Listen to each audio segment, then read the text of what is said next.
Dan ini merupakan monumen atau bukti sejarah berdirinya desa ini, yakni pada tanggal 29 Oktober 1974. Ini merupakan monumen atau sejarah berdirinya desa.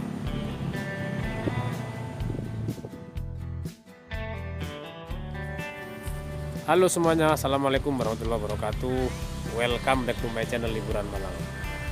Kali ini saya sedang berada di Desa Harjo Kuncaran, Kecamatan Sumawe, Kabupaten Malang. Ingin tahu seperti apa desa ini? Tonton terus Liburan Malang. Di kanan kiri saya berjalan ini terdapat banyak sekali tanaman kopi, kemudian tanaman ini merica, kemudian ada jahe dan juga tanaman kelapa yang merupakan mata pencaharian warga desa Harjo Kuncaran ini. Seperti itu. Dan alhamdulillah keadaan kopinya ini sudah berbuah, tinggal menunggu waktu saja untuk masa panen. Ini seperti inilah kopi produksi dari desa Harjo Kuncaran. Tak kalah saing dan tak kalah masalah kualitas dan harga serta jumlah kopinya, ini tidak kalah dengan produksi kopi yang ada di desa lain ataupun tempat lain. Ini adalah asal usul atau sejarah berdirinya desa Harjo Kuncaran. Sebelum bernama Harjo Kuncaran, desa ini dulunya bernama Telogorejo sesuai dengan tempat telaga yang ada di desa ini. Kebetulan kali ini saya dengan salah satu tokoh masyarakat yang ada di desa ini, yakni dengan Bapak Musaki. Selamat pagi Pak Musaki. Selamat pagi. Nah, bisa diceritakan Pak tentang sejarahnya desa Harjo Kuncaran sebelum menjadi desa Harjo Kuncaran. Dulunya seperti apa Pak? Dulu ini desa Harjo Kuncaran kan belum punya nama desa. Dulu ini di sini di telaga yang agak besar ini dulu sekitar 2 hektar telaga ini. Terus orang-orang menamakan desa ini dinamakan Telogorejo. Semenjak itu pergantian pemimpin dan sebagainya, terus ada namanya Pak Harjo itu dijadikan kepala desa definitif untuk di desa Harjo Kuncaran. Setelah itu peresmian desa Harjo Kuncaran tahun 74 diresmikan oleh Gubernur Muhammad Nur datang ke Harjo Kuncaran. Terus nama desa ini digantilah, nama Telogorejo itu diganti nama desa Harjo Kuncaran. Terus kok bisa dinamakan desa Telogorejo? Telogorejo ini maksudnya apa Pak ya? Telogo ini dulunya rame sekali, banyak orang mancing, banyak orang ya cuci, ngambil air di sini. Ini memang untuk apa namanya, orang-orang sekitar sini ini ngambilnya air untuk cuci dan sebagainya, ambil di sini. Oh gitu. Nah, di sini rame sekali, jadi orang Jawa namanya Telogo kan. Ya. Akhirnya rame namanya Telogorejo. Gitu. Wah, gitu. Itu kawan sedikit penjelasan dari tokoh masyarakat desa Telogorejo oleh Bapak Musaki seperti yang sudah dijelaskan tadi. Sejarahnya berdirinya desa Telogorejo menjadi desa Harjo Kuncaran. Ini keadaan telogonya atau telaga yang ada di desa Harjo Kuncaran. Sebelum berganti menjadi desa Harjo Kuncaran, desa ini dulunya bernama Desa Telogorejo sesuai dengan ini adanya telaga yang luas yang menampung banyak debit air yang digunakan untuk kebutuhan sehari-hari warga sekitar, seperti yang dijelaskan oleh tokoh masyarakat Pak Musaki tadi. Kemarin sudah diangkat ini. Nah, apa namanya, kayak ranting-rantingnya sudah bersih kemarin. Masih waktu itu Bapak Mansur. Tapi sekarang bergantian kepala desa belum diangkat lagi. Nah, ini rencananya ke depan kata Pak Musaki akan dijadikan sebagai salah satu tempat wisata yang menjadi ikon baru wisata yang ada di Kabupaten Malang yang terletak di Desa Harjo Kuncaran ini. Nama wisatanya yakni wisata telaga. Seperti ini, bro. Kali ini saya sudah bertemu dengan salah satu sesepuh Desa Harjo Kuncaran yang bernama Bapak Haji Hoirin. Selamat pagi, Pak. Selamat pagi. Nah, ini Pak, saya mau bertanya tentang asal usul dan penamaan Desa Harjo Kuncaran, Pak. Monggo Pak, jangan jelaskan. Kalau asal usul Mas, jadi Desa Harjo Kuncaran ini asal usulnya kan tanah perkebunan. Jadi semua sampai dusun Trogosari, Harjo Kuncaran, Argotirto sampai Ringin Kembar itu semua perkebunan Trogorejo Baru. Nah, bermula dari istilah Bumi Angus tahun sekitar 47 itu dengan nonton jatuhnya Jepang kan ada Bumi Angus. Nah, dengan Bumi Angus itu akhirnya banyak penduduk dari luar daerah, luar perkebunan Trogorejo yang berdatangan untuk bermukim. Artinya pada waktu itu buka lahan di lahan-lahan bekas perkebunan yang terkena dampak Bumi Angus. Nekal di situ, nekal. Dengan perkembangan warga yang seperti itu, pada waktu itu secara administrasi penduduknya ikut administrasi wilayah hukum Desa Sumur Manjing. Nah, sekitar tahun 48, 1408 ini akhirnya ada salah satu sesepuh atau tokoh yang menyajikan gagasan untuk didirikan desa. Jadi desa, tapi pada waktu itu karena masih status tanah darurat ya desa darurat, belum desa resmi. Nah, yang mempunyai prakarsa itu kalau tidak salah dulu itu pimpinan perkebunan Trogorejo Baru yang namanya Harjo Kuncoro. Jadi Pak Harjo Kuncoro ini pimpinan perkebunan tapi ada indikasi berpihak kepada rakyat. Sehingga dia punya satu gagasan untuk didirikan desa. Akhirnya desa itu terciptalah, akhirnya terjadi pilihan kepala desa pada waktu itu yang terpilih Pak Noto Diharjo. Akhirnya terus desanya diberikan nama Harjo Kuncoro sesuai diabadikan dengan seorang pimpinan perkebunan yang pada waktu menjabat gitu. Gitu. Jadi Harjo Kuncoro.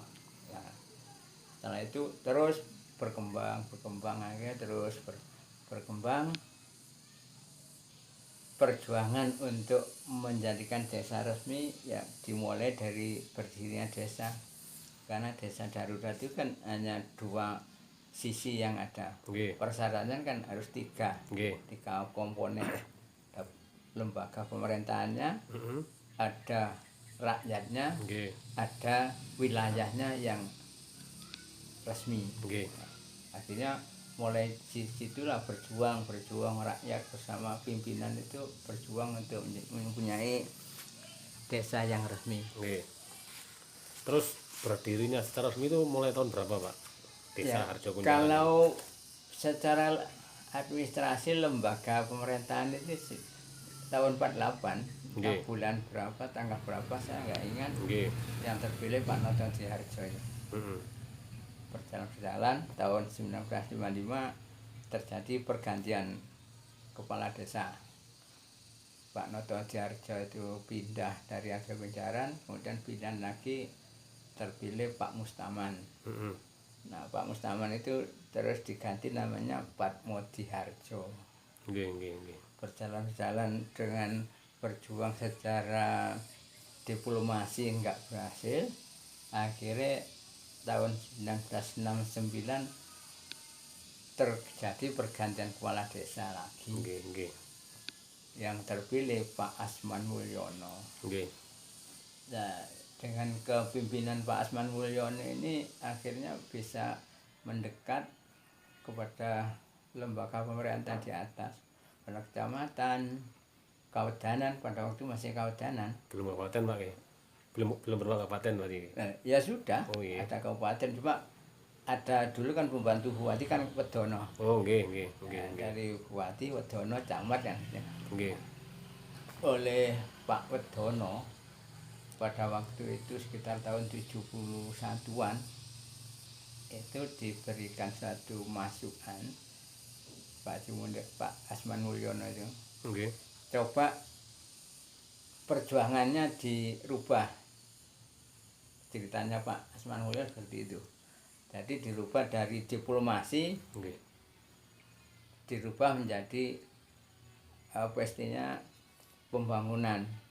Nggih. Jadi pada waktu itu akhirnya sepakat dengan musyawarah, sepakat terjadi gotong royong masyarakat yang luar biasa. Nggih. Sampai bikin batu merah itu saya Mas.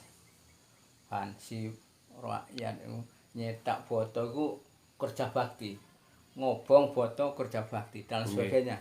Akhirnya terus bangun balai desa. Bangun SD, dua lembaga SD negeri.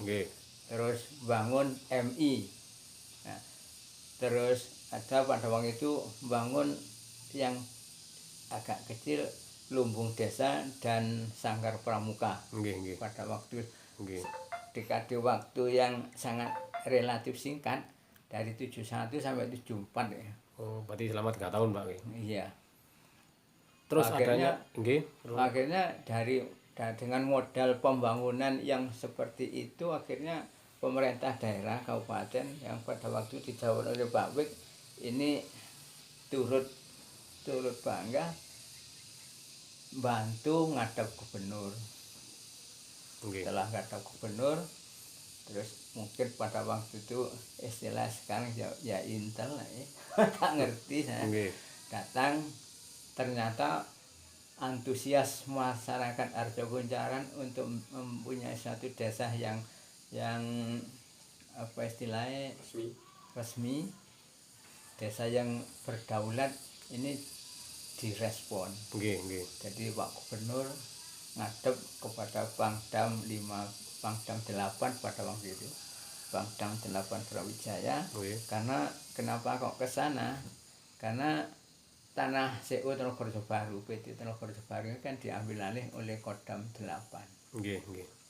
Dengan gubernur yang ngadep kepada Pak Pangdam akhirnya disetujui. Nah, disetujui oleh Pangdam inilah pada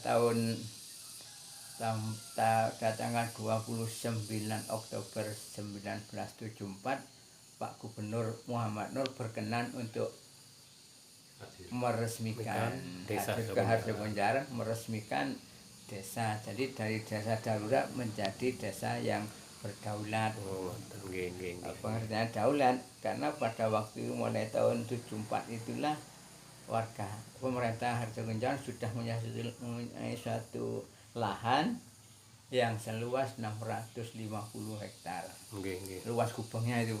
Pak. Pada waktu itu kalau secara realitanya yang bisa dimanfaatkan 628 karena luas gubeng itu dikurangi jalan, sungai dan sebagainya. Nah, setelah itu Desa Harjokunjaran secara organisasi tercatat lahirnya Harjokunjaran secara istilahnya resmi berdaulat mulai 29 Oktober 1974. Sebetulnya secara kelembagaannya sejak tahun 48. Cuma secara resminya yang sudah ada 3 komponen tadi sudah lengkap akhirnya ya tanggal itu. Terus itu Pak, sejarah berdirinya alun-alun di apa Pak, di sebelah kantor desa. Di muka kantor desa. Dengan adanya pendopo itu Pak. Kalau itu kan karena apa ya instingnya kepala desa pada waktu itu Pak Haji Munir memang orangnya dalam hal itu memang luar biasa ahlinya.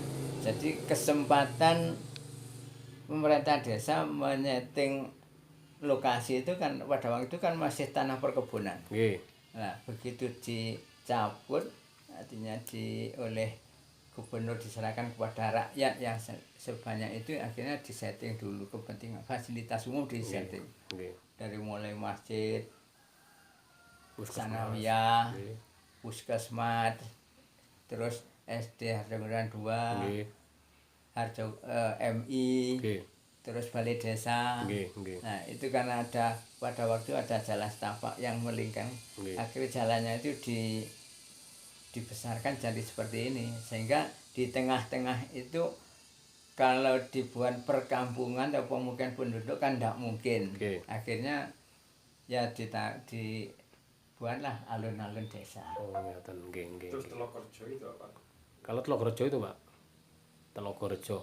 Telogorejo itu di sini kan ada 2 telaga, Pak. Nggih.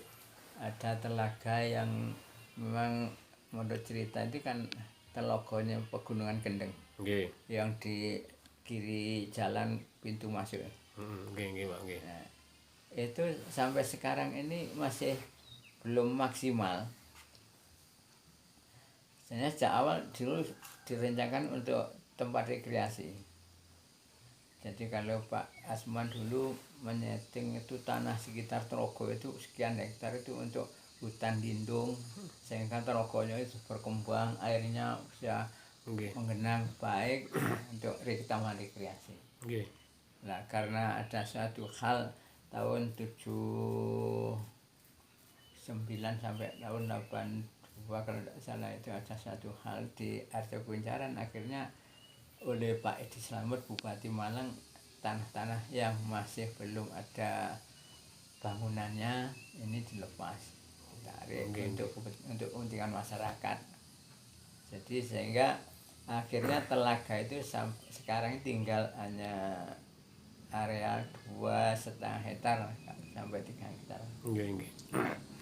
Ini rencananya kalau memang ada dana dari Pemda, dari pemerintah itu ada butiran dana yang memadai kan, itu rencananya pemerintah desa untuk kolam pemancingan. Nggih, nggih. Jadi Nggih, Pak. bukan pemancingan Oke, oleh oke. warga yang memanfaatkan. Telokorjo bukan desa. Telogorejo itu bukan desa.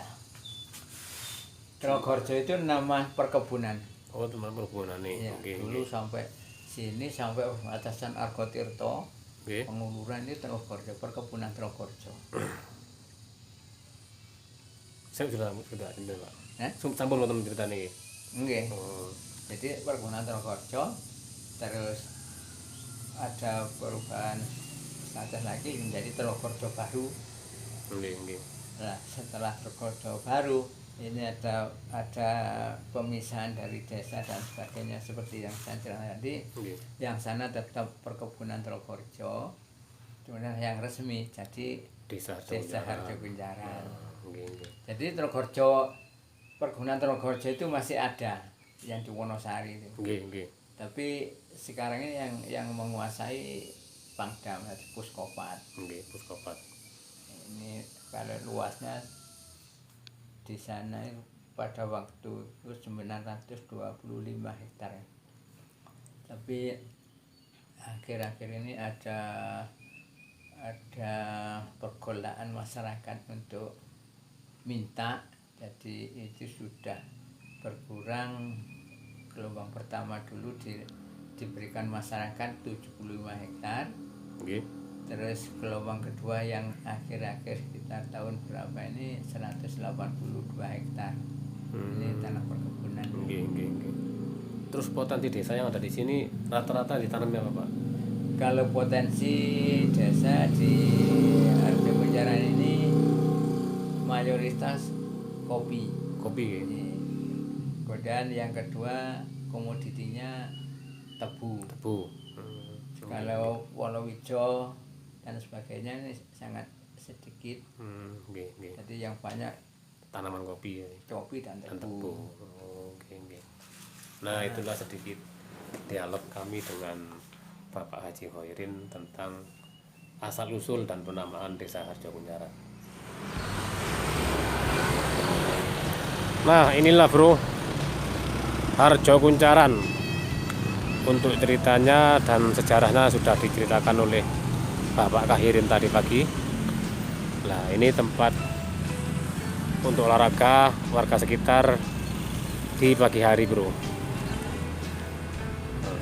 Ini yang sebelah sana itu untuk acara kumpul-kumpul, acara pokoknya acara santai lah yang ada dari alun-alun.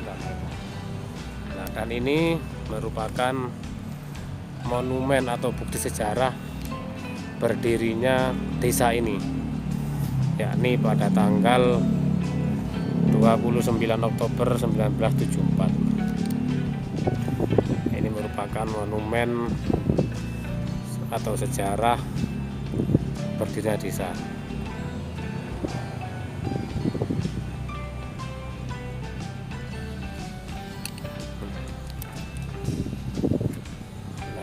Setelah kita di sini, di depan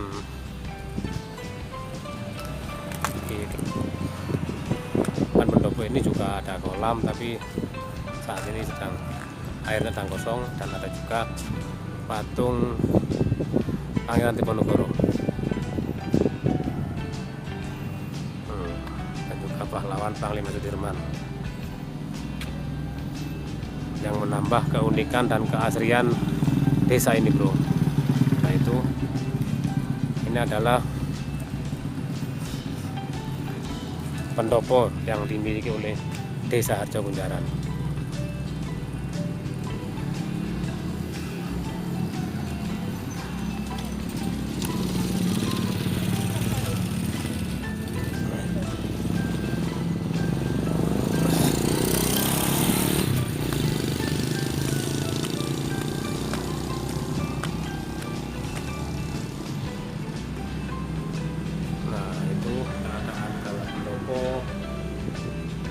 Desa Harjo Kunjaran.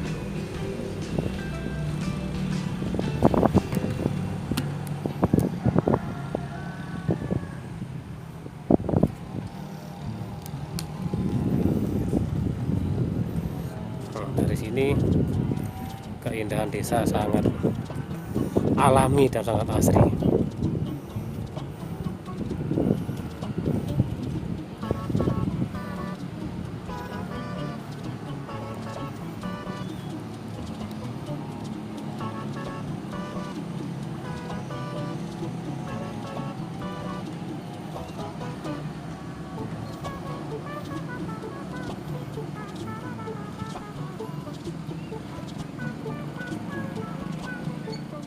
Tonton terus channel Liburan Malang. Jangan lupa selalu klik suka, tulis komentar, bagikan, dan tentunya berlangganan. Serta jangan lupa pula selalu tekan tombol keloneng di bawah agar kalian mendapatkan informasi terbaru dari channel Liburan Malang. Don't go anywhere, I'll be back.